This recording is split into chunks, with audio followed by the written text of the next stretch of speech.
If you've never played Pauper Commander before, you can use any uncommon creature as your commander. In this case, I've chosen Chandra's Spitfire as a mono red commander. Now, whenever an opponent is dealt non-combat damage, Chandra's Spitfire gets +3/+0 until end of turn, which means it's gonna be pretty darn brutal. And that's every single time that happens. So we can run for some sort of commander damage situation, or I've got a bunch of things in here that will help deal extra damage as well. Here are our base creatures for the deck. Taking out a page from my Kiln Fiend Pauper deck, we've got Festival Crasher, Kiln Fiend, and Fire Urchin, all of which whenever you cast an instant or sorcery get a power bonus. Fire Urchin 1, Festival Crasher 2, and Kiln Fiend 3. And there are a lot of instants and sorceries in the deck, meaning these things will grow very large very fast. Next, we've got Monastery Swiftspear, Nimble Blade, Kenra, and Thorned Moloch, all of which have prowess, which is kind of the same. They all get bigger every turn, every time you cast a non-creature spell. Monastery Swiftspear has haste, and Thorned Moloch has first strike as long as it's attacking. And then we've got Wildfire Elemental, which is similar to our commander.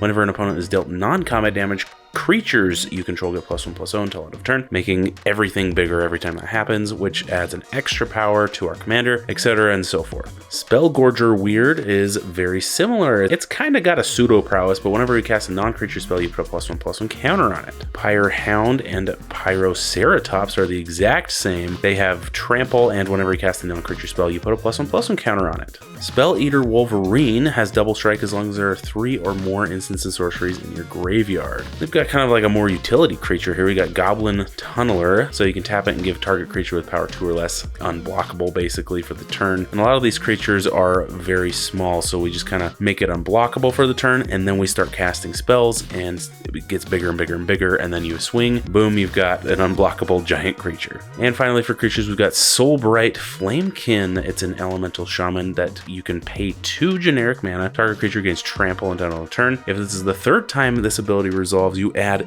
8 red mana to your mana pool, and then you can just use that 8 to just fire off a bunch of spells and make everything big, and everything just kind of goes off. I really like this one. Okay, so next section deals with direct damage to opponents. Got Chandra's Magmut, Spear Skewer, and Thermo Alchemist. They all tap to just deal a damage to opponents. In this case of Chandra's Magmut, you do it to target, but in the case of the other two, it deals it to each player or each opponent, and then whenever you cast an instant or sorcery, you untap Thermo Alchemist. Voldaren Epicure, this is an enter the battlefield effect. When it enters, you deal 1 damage to each opponent, and then you create a blood token for use later. Firebrand Archer, Kessig Flame Breather, and Gutter Snipe all do direct damage whenever you cast a non-creature or instant or sorcery spell. Archer and Flame Breather each deal 1 damage. Gutter Snipe deals 2 damage to each opponent. Lastly, we have Raid Bombardment. Whenever a creature you control with power 2 or less attacks, it deals 1 damage to the player or planeswalker that creature is attacking. So if we don't have anything to deal non-combat damage directly, whenever Chandra Spitfire attacks on the turn with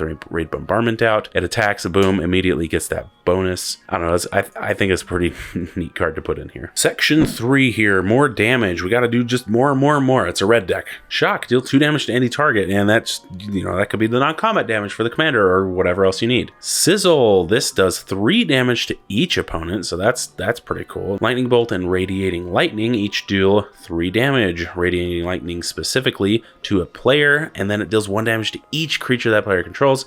Next is Grape Shot, does 1 damage to any target, and this got Storm. We all know Grape Shot. Okay, you thought I was done with damage, but actually the next section is extra damage. So here we go, we got Fling. I got the naked butt giant fling as well. So you sacrifice a creature and then it deals damage equal to that creature's power to target creature or player. I guess it's any target now. Anyway, that's make something really big and then just chuck it, but make sure you're naked.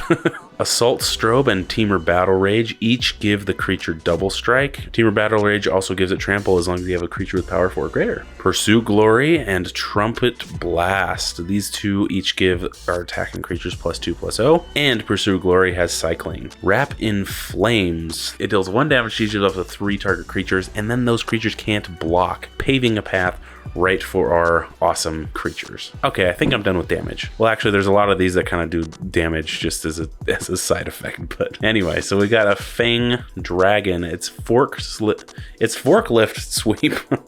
That's not what it says. It says Fork Tail Sweep. 1 in red, it's a sorcery. It deals 1 damage to each creature you don't control. That's pretty awesome. And then it can come back as a 6/3 flyer later if we need it. Molten Rebuke deals 5 damage to target creature or planeswalker. And then it can also destroy target equipment. Smash to Smithereens destroys an artifact, and then it deals 3 damage to that artifact's controller. I tried to make everything beef the commander and all the creatures, so I don't know. I'm really excited about it. And lastly, we have Urn of Godfire, which you might think is pretty interesting, but you can pay 6 and tap it to destroy a creature or an enchantment, and there's basically nothing that destroys enchantments in red, especially in Pauper. So this is actually a pretty handy one. Maybe it's a late game thing, but it's still pretty useful late game. All right, the next small section I have here is the flex spots. These can be used for multiple things. Pyrite Spellbomb, you can sacrifice to deal 2 damage to any target, or you can sacrifice it to draw a card, whatever you need in the exact moment. Raise the Effigy can destroy an artifact or give an attacking creature +2/+2 in end of turn.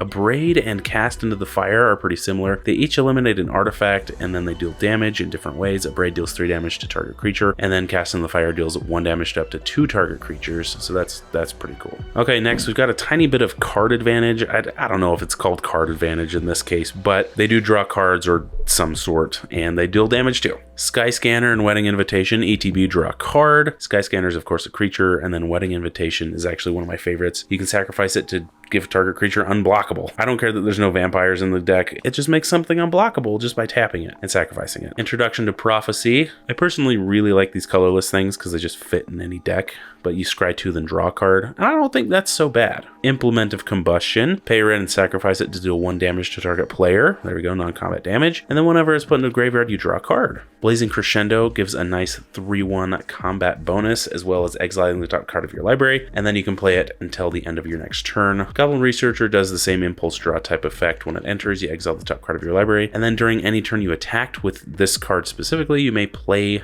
the card you exiled. Reckless Impulse and Ren's Resolve do the same thing. Impulse, draw 2, so exile the top 2 cards of your library. Until the end of your next turn, you may play those cards. Oh, I like this one. Pack Attack. Attacking creatures you control get +X/+O until end of turn, where X is the number of players being attacked. So that could be upwards of like 3, or I don't know if you're crazy, 4 or 5, but it also draws you a card. Crash Through, Expedite, and Stun. These all give some sort of keyword bonus or something like that, and then draw a card. Crash Through gives all your creatures trample. Expedite gives 1 creature haste, and Stun makes sure a creature can't block this turn. And again, they all draw a card. All right, now we got our ramp section, just kind of boring. We have Fire Diamond and Mind Stone, just kind of tapping for mana and whatnot. We got Arcane Signet and Commander Sphere, pretty classic. Ornithopter of Paradise, just a nice mana dork. Wayfarer's Bauble, searching for lands. Explorer's Scope, whenever something attacks, look at the top card of your library, put it on the battlefield tapped if it's a land. So we're going to be attacking a lot, so that one's actually pretty nice. Oliphant is, I guess,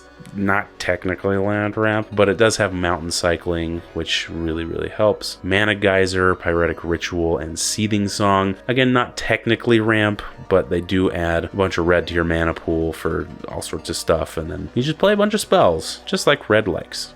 So here's our lands. We got 28 mountains. We've got Desert of the Fervent, Forgotten Cave, and Smoldering Crater, all for their cycling effects. We got Dwarven Mine as well for that extra dwarf, if we've controlled the right amount of things. We've got Haunted Fengraf, which adds a colorless, but you can sacrifice it to return a creature card at random from your graveyard to your hand. I think that's a pretty red effect, just at random, but also a black effect. It's stapled together. I don't know, it's pretty fun. Looming Spires. This, of course, gives a creature 1/1 and first strike till end of turn when it enters. Smoldering Spires, when it enters, target creature can't block this turn. That's a cool free effect. And then of course Sun-Scorched Desert, which is the best land in the deck because it enters, deals 1 damage to target player, activating your commander immediately. I don't think that's so bad. All right, let me know what you think. Let me know if this is a good deck list. Let me know if you play Pauper Commander, and make sure you like, subscribe, and ring that bell so you don't miss your weekly dose of magic. Thank you as well to my patrons.